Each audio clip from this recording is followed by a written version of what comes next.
warahmatullahi wabarakatuh. Jumpa lagi di channel Pranaja Service HP. Ya, kali ini saya share lagi di kasus Samsung J2 Prime. Di sini memang saya tidak niatkan untuk di share ya, namun ada kasus baru. Sebelum saya selesaikan kasus yang pertama, di sini bagian touchscreen-nya tidak berfungsi karena bagian dari touchscreen sudah pecah seperti ini. Jadi sebelum kita ganti touchscreen ya, sebelum pengeleman kita harus coba dulu ya, apakah touchscreen yang baru tidak ada masalah. Namun di saat pengetesan di sini masalahnya lain lagi ya. Di sini saya coba nyalakan tidak bisa, saya coba cas juga tidak bisa. Ya lanjut saya lakukan pembongkaran dan di sini langsung saya share ke teman-teman ya. Jadi kerusakan di sini beda lagi karena kasus awalnya di sini normal hidup, cuma bagian touchscreen tidak berfungsi. Setelah saya coba nyalakan, HP ini tidak bisa nyala ya. Saya coba cas juga tidak bisa. Ya lanjut pembongkaran kenapa HP ini tidak bisa dinyalakan, padahal tadi sudah nyala ya. Saya terima sudah nyala, sudah bisa diselipkan. Kemudian saya tekan tombol power juga berfungsi. Setelah saya bongkar LCD, kemudian pisahkan touchscreen, ya mau mencoba touchscreen yang baru. Di sini tidak bisa dinyalakan ya HP-nya, jadi mati. Dan saya sempat panik ya, kenapa HP ini tidak bisa dinyalakan, padahal tadi saya terima dalam kondisi masih hidup ya. Jadi ini mudah-mudahan tidak jadi nombok ya. Jadi teknisi itu tidak semudah yang user bayangkan. Tidak semudah yang user pikirkan bahwa pergantian touchscreen bisa menyebabkan HP jadi mati ya. Inilah contohnya di saat saya mau ganti touchscreen, HP ini tidak bisa dinyalakan ya. Karena saya juga tidak habis pikir kenapa HP ini tiba-tiba tidak bisa dinyalakan, tidak bisa dicas. Saya coba tekan-tekan tombol powernya juga tidak bisa. Terpaksalah saya mencoba pembongkaran langsung ke bagian mesinnya. Jadi di sini teman-teman sudah lihat, saya sudah mencoba untuk menghubungkan atau mencoba menyalakan menggunakan power supply, dan teman-teman sendiri sudah lihat HP ini tidak bisa langsung ke menu ya.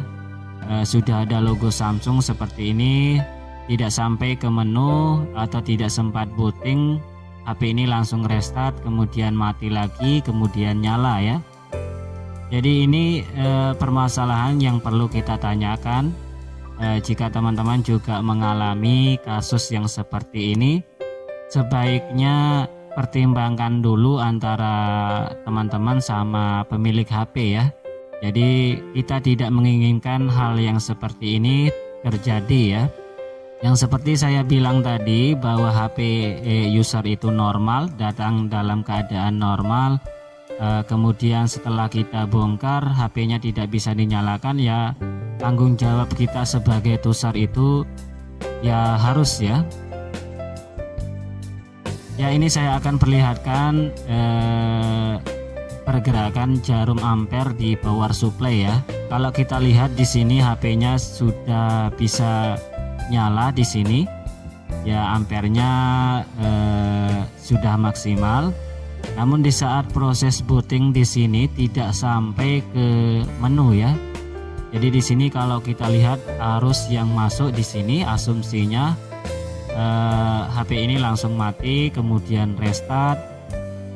Di jarum ampernya juga tidak mau stabil ya, bahkan nontok sampai ke kanan yang menyebabkan HP ini mati.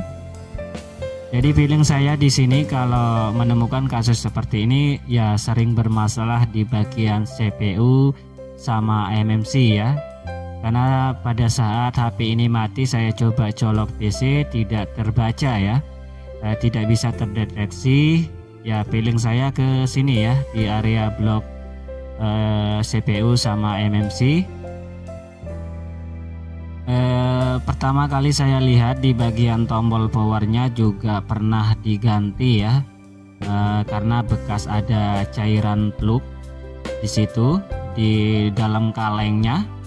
Dan ini untuk tombol power gantian yang saya copot tadi, karena memang di bagian tombol powernya tidak berfungsi ya, terpaksa saya lepas ya, terpaksa saya gunakan pengesotan di bagian positif negatifnya.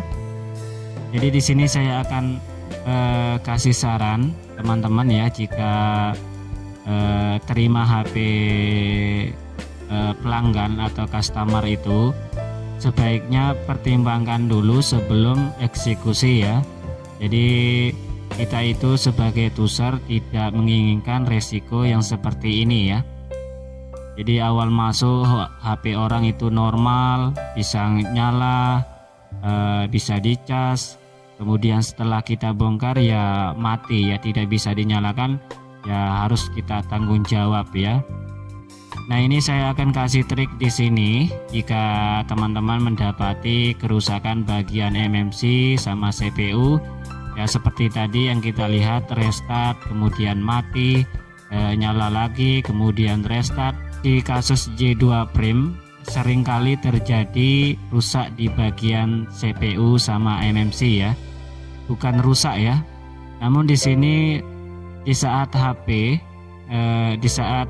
itu nyala kemudian tidak kuat tampil ke menu ya, kalau kita lihat di jarum ampernya terlalu mentok yang menyebabkan CPU sama MMC itu suhunya terlalu tinggi atau panas yang menyebabkan kaki-kaki yang ada di bawah IC CPU atau MMC itu terangkat ya, karena panas yang terlalu tinggi yang menyebabkan bagian dari CPU itu terangkat.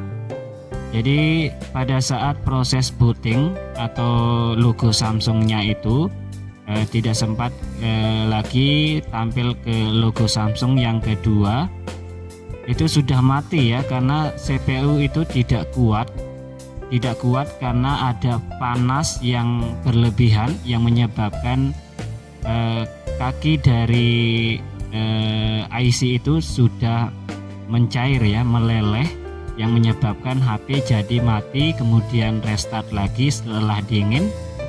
Setelah panas HP jadi mati ya. Itulah penyebab utama dari kasus J2 Prime ya. Jadi rata-rata untuk kasus J2 Prime itu kebanyakan seperti itu ya, kena di bagian IC CPU nya atau IC MMC ya.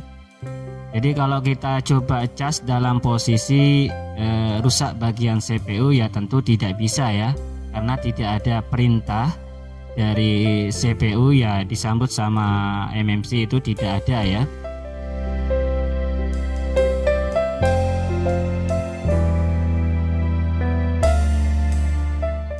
Nah, ini setelah saya coba tekan di sini ada sempat saya lihat logo Samsung yang kedua. Namun di sini langsung mati ya, karena saya raba juga bagian dari CPU-nya terlalu panas ya. Ya, saya lihat juga di bagian bagian dari jarum ampernya juga mentok, kemudian HP-nya langsung mati ya. Jadi metode utama di sini coba kita ganjal ya. Di sini saya berusaha mengganjal dari IC CPU, bahkan IC MMC-nya saya coba ganjal kedua IC ini ya. Jadi pada saat proses booting HP itu kan ampernya gerak-gerak ya, langsung perkiraan MMC sudah menyambut. Namun di saat posisi CPU terlalu panas, dia akan mati ya, seperti ini dia akan mati. Jadi tidak sempat disambut sama MMC, HP ini langsung mati. Kemudian panas yang ada di CPU itu berlebihan ya. Jadi metode utama di sini kita mencoba lakukan pengganjalan ya, kita ganjal dari CPU-nya ya. Jadi memang kalau kita rehat di sini bisa sembuh ya, namun disarankan tidak boleh merehot IC CPU atau MMC kalau menggunakan lem ya. Jadi itu tambah rusak IC-nya kalau menggunakan lem. Lebih-lebih kita coba angkat ya, kita coba angkat, kemudian kita cetak ulang, kemudian kita pasang, ya saya jamin bisa berhasil. Namun disarankan lagi tidak boleh merehot jika MMC atau CPU itu menggunakan lem ya. Jadi kita bisa mengganjal seperti ini ya. Kalau kita pasang prem kemudian kita pasang backcovernya ya tentu ada penekanan ya di bagian CPU sama MMC. Jadi di sini untuk metode rehat kita tidak sarankan ya, karena itu juga bersifat sementara ya. Kalau sudah panas lagi ya tentu terangkat lagi ya di bagian kaki CPU-nya. Mudah-mudahan teman-teman bisa mengerti apa yang saya jelaskan ini. Kalau teman-teman menjumpai kasus yang seperti ini ya, jadi kita utamakan di sini coba melakukan pengganjalan di bagian CPU sama MMC, karena di sini saya yakin ya, karena saya lihat dari asumsi arus yang ada di jarum ampere power supply, perkiraan saya di situ kenanya di bagian MMC ya atau CPU. Jadi di sini bisa kita langsung ganjal, kemudian kita pasang, kemudian kita baut, dan mungkin kasusnya bisa terselesaikan ya. Dan di sini teman-teman sambil saya tekan ya, sambil saya tekan sekuat tenaga di sini di bagian CPU-nya, dan di sini sudah ada logo Samsung ya. Nah ini tandanya bootingan yang kedua di sini yang langsung masuk ke menu. Namun di sini tidak sempat masuk ke menu, langsung HP-nya jadi restart, kemudian nyala lagi. Nah, di sini langsung muncul logo Samsung yang kedua, langsung mati ya. Jadi poin utama di sini maksimalkan di bagian CPU sama MMC ya. Karena di Samsung J2 Prime ini sering kali terjadi kerusakan di bagian CPU sama MMC ya. Bukan CPU saja, namun MMC juga perlu diganjal ya. Karena yang saya lihat di sini, saya sambil tekan, saya tekan ya, sekuat tenaga di sini saya tekan, dan di sini teman-teman lihat sendiri bisa bertahan ya. Sepertinya agak bootloop di sini. Mau tampil ke bagian menu namun tidak berhasil ya, HP-nya langsung mati.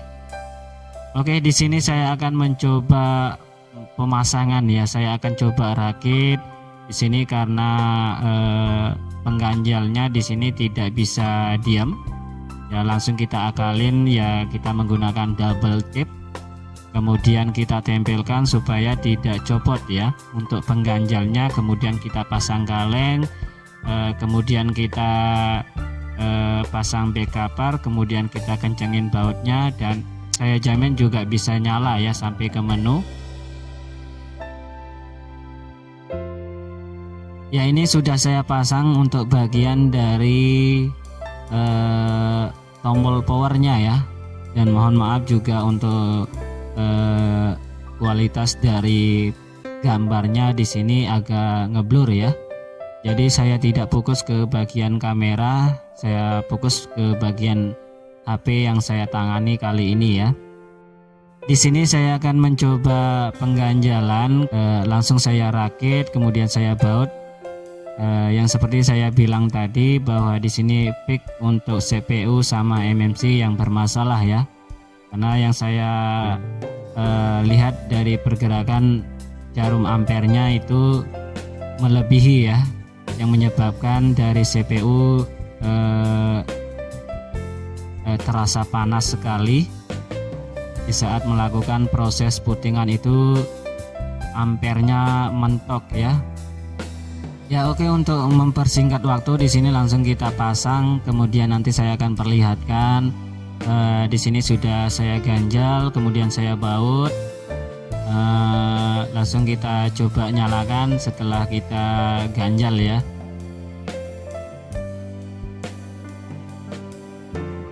Ya teman-teman, di sini kita sudah pasang baut, kita sudah pasang back covernya supaya CPU tidak ngangkat lagi ya, karena ada penekanan di bagian belakang atau di bagian bawah pengganjal tadi sudah tertekan. Sudah kita kencengin bautnya, kemudian kita pasang LCD di sini, baru kita akan mencoba nyalakan. Mudah-mudahan bisa teratasi ya. Jadi kalau kita lakukan perehotan itu bisa-bisa rusak ya bagian CPU-nya. Saran saya lebih baik diangkat cetak pasang ya, itu lebih maksimal ketimbang kita rehot ya.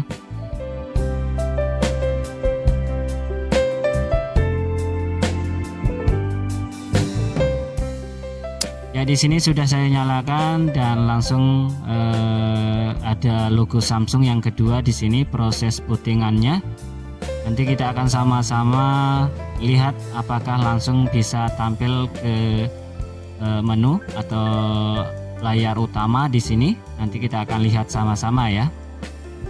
Jadi seperti yang saya bilang tadi, bahwa jika teman-teman menemukan kasus yang seperti ini, alangkah baiknya dicoba ya untuk langkah yang seperti ini. Dan alhamdulillah ya bisa tampil ke layar utama di sini setelah saya melakukan pengganjalan menggunakan IC bekas ya, IC bekas CPU sama MMC, dua-duanya saya ganjal, baru saya kencengin bautnya, dan alhamdulillah ya, ketimbang kita menggunakan bekas kartu SIM itu cepat kalau kena panas bisa-bisa kartu SIM-nya itu tidak kuat ya, tidak kuat penekanan untuk CPU sama MMC ya, karena panas ya. Setelah CPU-nya panas, kartu SIM-nya jadi lembek, kemudian mati lagi ya. Dan di sini saya berusaha mengganjalnya menggunakan IC bekas, dan kalau tidak jatuh HP ini ya alhamdulillah ya, tidak akan kumat lagi. Ya, jadi seperti yang saya bilang tadi, kita usahakan mengganjalnya menggunakan IC bekas ya, IC bekas CPU. Maksimalkan ukurannya itu sama untuk IC MMC sama IC CPU. Mudah-mudahan teman-teman bisa memahami ya dari penjelasan saya ini, dan dilakukanlah percobaan menggunakan IC bekas ya. Rata-rata teman-teman makainya kartu SIM, namun untuk kartu SIM tidak maksimal ya, suatu saat bisa kumat lagi penyakitnya. Dan ini sudah bisa tersekan, kemudian kita akan coba pasang touchscreen, LCD, semuanya kita rakit, dan di sini sudah bisa nyala ya. Oke, mungkin cukup sekian untuk video kali ini, mudah-mudahan bisa mengerti ya. Dan saya akhiri saja. Wassalamualaikum warahmatullahi wabarakatuh.